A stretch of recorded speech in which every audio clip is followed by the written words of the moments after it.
So what have you guys been up to? Implants wrote a song recently that we recorded with Ryan Green. We're going to record one more. We're going to put out a vinyl, a 7-inch, to kind of keep things moving in between records. I always believe in, like, we put a record out a little over a year ago, but we want something to fill the gap. Yeah. Because we're in the process of writing a new album, but we're not even close to having it released. We don't want this massive gap of nothing. You know what I mean? Right. And we're going to Europe in late July, and so we can have something new for that, and that's going to take more time away from going in the studio. Right. No, absolutely. Now, you mentioned the vinyl. Now, how do you think the vinyl sales have been going? It seems like it's going really good. I think people are buying it and they don't even have record players. Right. They're buying it, and the smart thing to do is you sell the vinyl and you give them like a download card or whatever it is, and it's a collector's thing.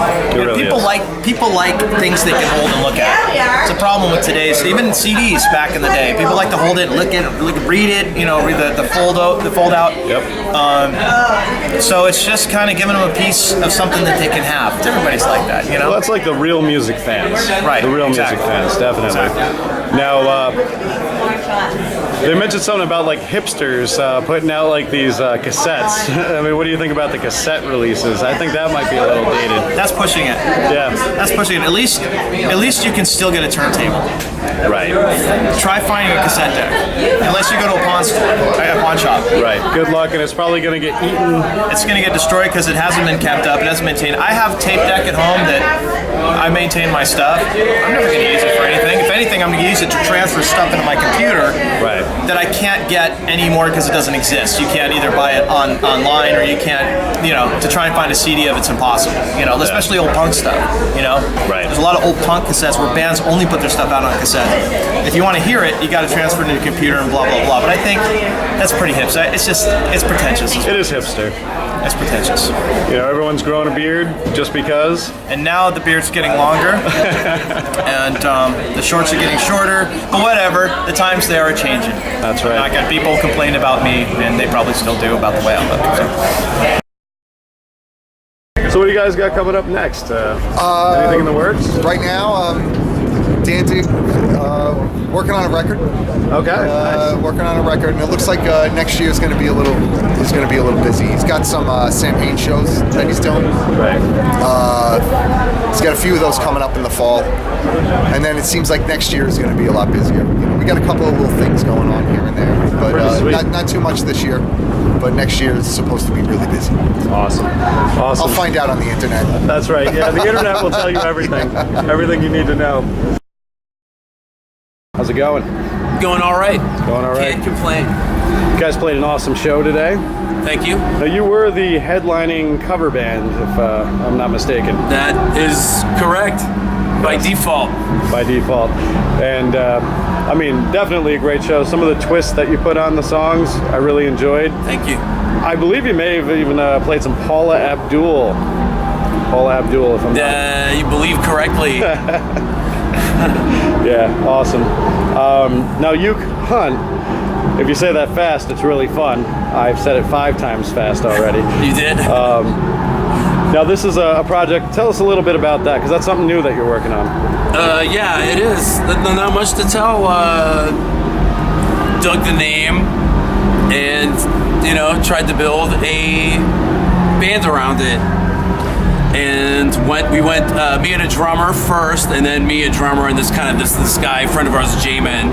He's kind of a musical jack of all trades. He plays harmonica, sax, melodica. We all went to Fisherman's Wharf and played for tourists and derelicts and like crazy people. But like tourists, it's really weird. You know where the crab sign is in San Francisco up there in Fisherman's Wharf? Yeah, I've been there. We played right there. And really interesting cross-section of people, like tourists, and then like kind of seedy locals, and we just kind of got our chops up there, and then Mike said he would want to do a record of just uke stuff, and that was about it. I did watch a lot of the YouTube stuff. My favorite one was I don't think it's on the album, but the David Bowie "Man Who Sold the World." Oh yeah. So love that one. Oh, thank you. But I like that song you too. did put a different David Bowie song on the album. Prettiest Star. Yes. Supposedly written about T-Rex.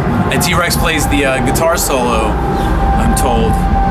You know what I mean? That kind of the signature. And we had a guy, actually this guy, Doug, he used to play in this band called Bomb, and from San Francisco, I don't know if you've heard of them, but they were from Boner Records. Nice. And he played the lead guitar on that song with us at one of our last shows, and we're hoping he'll join us for some more activity. Absolutely. Yeah, David Bowie. Love David Bowie. So, I mean, obviously you got, a couple bands going on here. Anything up and coming that we should know about? Yeah, I've got a band called The Revolts, which is all original material. It's with Jack Dalrymple and some other friends. And I've been doing some recordings with them, and I dig them. Kind of dirty rock and roll stuff. Nice. Yeah. Nice. So we should be seeing that soon. Yeah, I would hope by the end of the year, but it's a slow process. Yeah. Sometimes I wish I could say deliberate, but what do you guys got coming up? Anything? Well, right now we're just kind of taking things one step at a time. We've got this show. We've got a few other offers. We're gonna kind of find out what's going on. It's a little more difficult now, being we've got like families and stuff. So getting the time off and being able to go out and do these things, it's a little more difficult. But we're hoping to do as much as we can. Now, doing it for so long, and with the same guys, same music, all the fans, they want to hear the same songs. How do you guys keep it fresh? I think because we haven't been playing that often, because it's been a little more sporadic, I think that's helping us a little bit. The other thing is, when we did our first reunion, we did like a 10-year, after we broke up in 99, and then we did a 10-year reunion in 09. I guess it's longer because we started in 93, but 10 years from our breakup. And I'm like, all right, I got to compile all the songs we have, and I realized we had 57 songs. So that was kind of a lot to go on, where it's like, well, okay, if we're playing, we could kind of change things up and not play the same things every time that we're playing. So I think that helps keep things fresh a bit. Now, we obviously cater to the punk and the rock and the metal scene and everything like that. And a lot of up-and-coming acts really do pay attention to what we're doing. So with that being said, is there any advice that you would give to any bands that are coming up? Anything that you've learned over the years? Oh, man, that's a tough one. God. In regards to what? I mean, being in a band, number one, is difficult as hell. My thing, probably one of the reasons 88 Fingers Louie, in my opinion, has never made it to that next step, that big step. We've always been kind of the underground band, is because we've never catered to what we think people want to hear. It's like we write for ourselves, and if people like it, awesome. If they don't, oh well, we're still enjoying it, Luckily, it's caught on to a certain extent, especially over the years, so I'm happy with what we're doing. In my opinion, that's what I would tell other bands to do. If you're trying to make money off it and making it into a business and you want to do this for your career, don't follow that advice. Right. It sucks, because that's how the music industry is, and that's, as much as I love music and love playing music, I hate the music industry. I'm with you on that. Not everything, obviously, I'm doing an interview, stuff like that, but there are so many parts that are really rough, and it's just not my cup of tea. It's very capitalistic in a way, which it shouldn't be. It shouldn't be that. It's artistic. It should be artistic. That's right. And that's, I think that's where we're coming from, They're going to Russia. Anything else coming up that we need to know about? Just touring right now? So yeah, this is the first part of our summer tour. We're going to do 3 dates in Russia, a few dates in Ireland, a few dates in the UK. Then we come back to the States to do a weekend in the Northeast. Then we go back to Europe for more mainland summer festivals. And then hopefully we'll go into the studio to record a record. We're writing a record now. We've demoed about 11 or 12 songs. So I'm anxious to finish writing, maybe write another 10, 15 songs. I like to have about at this point, over the last 2 records, we did them ourselves. Right. And we kind of just, as we wrote them, recorded them. And this time I really am anxious to write the songs, sit with them, write a fuck ton of songs, make sure we have the best ones, and then go to a studio, not in Pittsburgh, and make them with either a producer or just isolating ourselves in one room. Because I feel like this is a pretty pivotal album for our band. You know, we just hit 20 years as a band, and if we don't release our best record, there's no reason for us to put out new music. You know, we've got an entire back catalog that we can play festivals like this and tour on for the rest of our lives. So if we're going to do new music, it should be really important and it should be really inspired. That's our goal right now, is to go and, you know, we're going to the Ukraine, we're going to Russia, we're going to some pretty volatile places in hopes of getting a greater understanding for what's actually happening in the world and putting that into a record and into our ideas and into our songs. Now you guys say you're from Pittsburgh, right? Yeah. How do you feel, like, as far as like the perception of the band when you leave the country? Like today, obviously, they loved you guys. Yeah. You played at noon. Yeah. And the crowd was insane at noon. Yeah. And, you know, looking at, you know, the time of day it was, everybody was up late and partying, and Yeah. they still got up for you guys. That's insane. I mean, it's always a difficult experience to play first at a festival, especially first on the second day, you know? Right. But we've been doing this for long enough to know that as long as we go out and we play the songs as well as we can and try to show people that we believe in them, people are going to be excited about that. But furthermore, like, do I have a reason why that happened? No.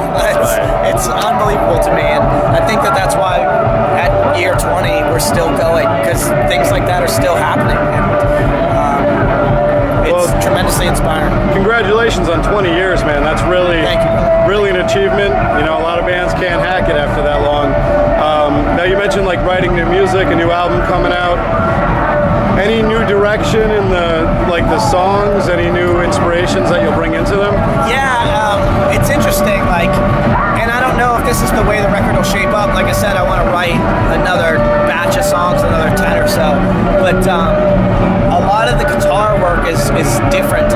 It's like more singular notes, more driving melodies versus being our typical like 4 to 8 chord anthem pattern. Right. You know, so yeah, it is already different, which is cool. And we're trying to do a thing where we play less and let the melody live in a world that's open, whereas before, like with a lot of our songs, everything is really tight and almost like so aggressive that even if there is a lot of melody, it kind of gets muddied with the aggression of the song. So we're trying to do like some more open rhythms, some different timings, and some different guitar work, but it's still so early in the process, I don't know what it'll shape up like.